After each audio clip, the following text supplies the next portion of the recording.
बात कर लीजिए मौसम से मुतालिक। बारिश भी ईद का मज़ा दोबारा करने आ गई है। महकमा मौसमियात ने ईद के दूसरे रोज़ भी मुल्क के बेशतर इलाकों में बारिश की सिलसिला मुल्क में दाखिल होने के बाद पंजाब के बला इलाकों, कश्मीर, गिलगित बल्दिस्तान, इस्लामाबाद, रावलपिंडी और खैबर पख्तूनख्वा में मूसलाधार बारिश की पेशगोई की गई है। मौसम का अहवाल मज़ीद जानते हैं इस रिपोर्ट में। शदीद गर्मी के बाद बादलों की एंट्री, गर्मी की छुट्टी और मौसम औसम हो गया। ईद के पहले रोज इस्लामाबाद, रावलपिंडी, लोअर दीर, पारा चिनार समेत मुख्तलिफ इलाकों में बादल जमकर बरसे।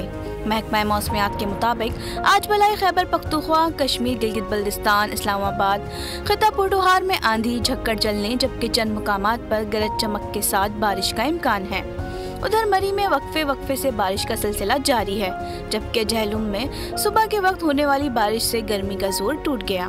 दूसरी जानिब बलूचिस्तान के शुमाल मशरिकी और जनूबी अजला कोयटा और गर्दोनवा में मौसम साफ और खुश्क गर्म रहेगा। ताहम सूबे के वस्ती अजला में गर्द आलूद हवाएं और झक्कड़ चलने का इम्कान है।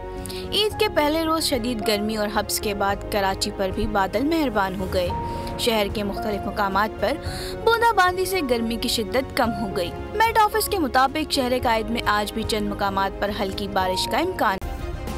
सब्सक्राइब करें और बेल दबाएं ताकि कोई खबर रह न जाए।